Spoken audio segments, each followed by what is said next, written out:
लोकसभा चुनाव 2024 की तैयारियों में सभी विपक्षी दलों ने शुरुआत कर दी है, जहां पर सबसे पहले चुनावी बिगुल तो फूंका था नीतीश कुमार ने, क्योंकि नीतीश कुमार ने बिहार की सत्ता में बड़ा बदलाव करा था बीजेपी के खिलाफ। फिर वहां पर बीजेपी को हटाकर तेजस्वी को साथ लाए। फिर इसके बाद सभी विपक्ष को उम्मीद मिली कि बीजेपी को हराया जा सकता है, उनको नीचा दिखाया जा सकता है।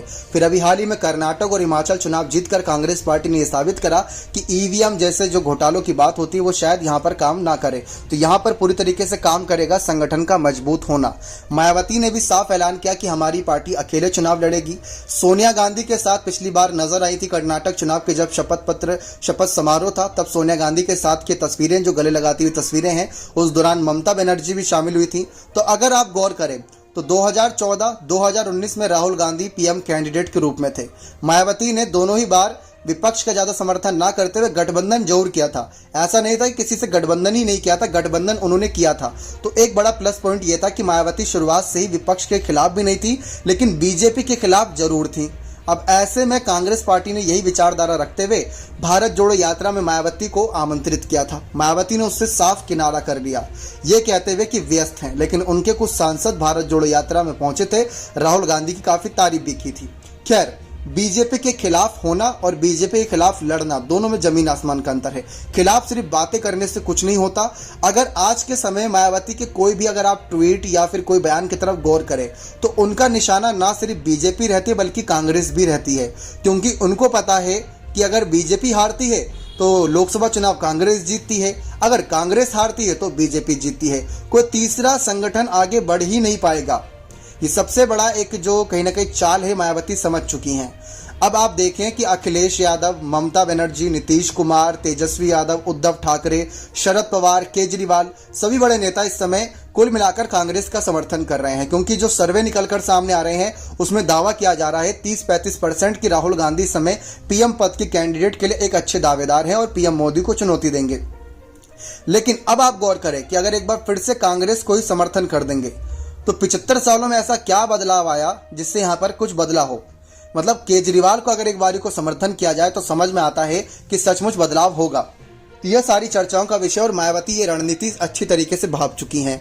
अखिलेश यादव ने खुले मंच से कई बार ये बात कह दी है कि अगर कांग्रेस पार्टी बीजेपी के खिलाफ विचारधारा रखती है तो कांग्रेस और सपा एक ही पार्टी है, हम दोनों अलग गठबंधन नहीं है।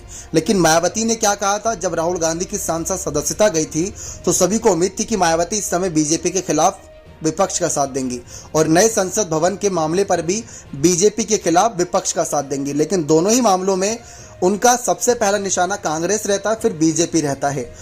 अभी देखा जाए तो राष्ट्रपति द्रौपदी मुर्मू के हक की बात की जा रही है नए संसद भवन में। अगर इतनी ही हक की फिक्र थी तो जब राष्ट्रपति चुनाव थे तो उनके खिलाफ कैंडिडेट नहीं उतारना चाहिए था। तो दोनों मसलों को मायावती ने साफ तौर पर रखा। अब ऐसे में मायावती प्रधानमंत्री बनने के लिए क्या रणनीति बना रही है, आप गौर करें।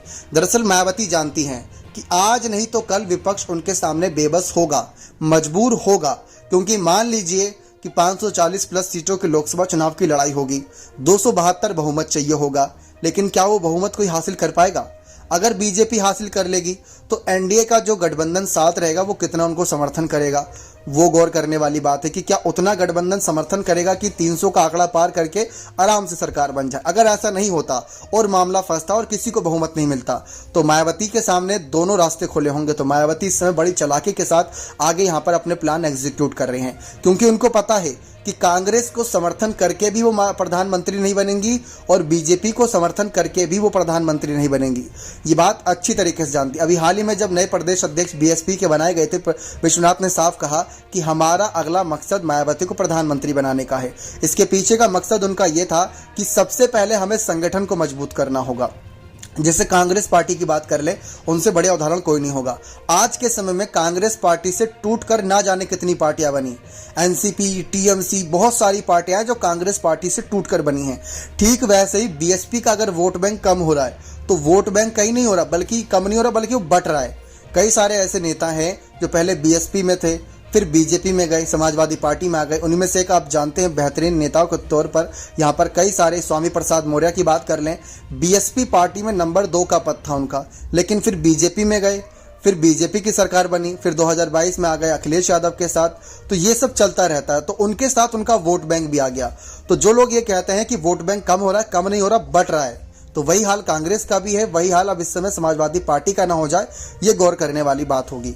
लेकिन मायावती की अब रणनीति ये है कि किसी का समर्थन नहीं करना, किसी के खिलाफ भी नहीं जाना, अपना काम करना है, जनता का विश्वास जीतना है, चाहे झारखंड के चुनाव हो, चाहे उत्तराखंड के चुनाव हो, दिल्ली हो, मध्य प्रदेश हो, राजस्थान हो, अपने संगठन को मजबूत करना है। अगर कोई बागी नेता है तो उसको तुरंत ही पार्टी से निकाल देना है, और अगर कोई समर्थन का नेता है तो उसको बड़ी जिम्मेदारी देकर आगे बढ़ाना है। तो मायावती ने ये रणनीति अपनाई है, लेकिन विपक्ष उनसे क्या उम्मीद लगाए बैठा है। अभी सुप्रिया श्रीनाथन ने यहाँ पर बड़ा बयान दिया था कि लगता है मायावती के पास फोन पहुंच गया और मायावती और बीजेपी के गठबंधन की एक और तस्वीर साफ हो गई। तो क्या सचमुच मायावती बीजेपी के साथ गठबंधन करना चाहेंगी? अगर ऐसा होता तो निकाय चुनाव में मायावती योगी सरकार के खिलाफ ये क्यों कहती कि सरकारी मशीनरी का दुरुपयोग हुआ है? आप खुद सोचकर देखिए, सरकारी मशीनरी के दुरुपयोग पर मायावती ने सबसे बड़ा हमला किया था, उसके बाद अखिलेश यादव आए थे।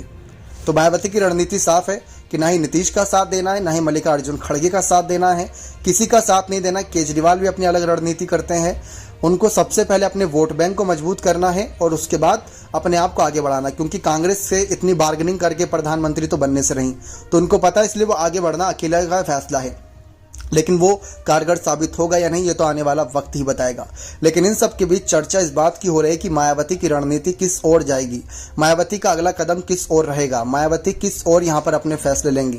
क्योंकि जो भी फैसले लेंगी, समाजवादी पार्टी उस रास्ते में रोड़ा बनेगी, कांग्रेस पार्टी रोड़ा बनेगी, तो उन सबको भी साइड करना होगा, उन सबको को दरकिनार करते हुए उनको आगे बढ़ना होगा। तो ऐसे में नजरें मायावती के हर एक फैसले पर हैं, क्योंकि उत्तर प्रदेश की सियासी सत्ता में पिछली बार बहुत बड़ी चोट पहुंचाई थी मायावती ने। करीब 8 सीटों का नुकसान बीजेपी को हुआ था, और 8 सीटें कम नहीं होती, बहुत ज्यादा होती हैं, वो भी सांसद के तौर पर। मतलब जहां जीरो पर स्टैंड कर रही थी मायावती की पार्टी 2014 में, वो 2019 में अगर 10 सीटें निकालने में कामयाब रही समाजवादी पार्टी के साथ गठबंधन करके, तो उन्हें उम्मीद जागी है। क्योंकि समाजवादी तो 5 सीटों पर ही रह गई थी 2014 में भी और 2019 में भी, लेकिन मायावती को उम्मीद है कि उनकी पार्टी का विस्तार तेजी से होगा और लोग उन पर भरोसा करेंगे। इसीलिए उन्होंने अपने ट्वीट में भी हाल में यही बात कही कि लोगों का जनाधार और लोगों का विश्वास हमेशा ही बीएसपी के साथ बना था और बीएसपी के साथ बना रहेगा, इसके लिए हम तमाम काम करते रहेंगे। तो मायावती की रणनीति है, लेकिन आपको क्या लगता है कि क्या इस रणनीति से विपक्षी दल को ज्यादा नुकसान होगा या कम नुकसान होगा? क्योंकि मायावती अगर अकेले की रणनीति चलेंगी तो सबको पता है कि फिर बीजेपी का एक तरीके से बिना कहे समर्थन हो गया, क्योंकि जब तक विपक्ष साथ नहीं आएगा, चाहे विपक्ष का कोई एक सांसद ही क्यों ना एक पार्टी में, अब केजरीवाल की बात कर ले, उनका एक ही सांसद था, अभी हाल ही में जालंधर चुनाव में दूसरा सांसद यहां पर जीता। तो अगर किसी के पास एक सांसद भी है ना, तो बहुत इंपॉर्टेंट भूमिका वो विपक्ष में निभाएगा, ये बात साफ है। और वोट बैंक का परसेंटेज भी बहुत मैटर करता है, और बीएसपी तो राष्ट्रीय पार्टी के तौर पर है, तो वो तो और इंपॉर्टेंट है। तो अपनी राय इस मामले पर जरूर रखें कि क्या मायावती की रणनीति उनको प्रधानमंत्री पद तक पहुंचा पाएंगी, या इस बार 10 सीटों से घटकर कुछ और सीटें कम हो जाएंगी। अपनी राय कमेंट सेक्शन में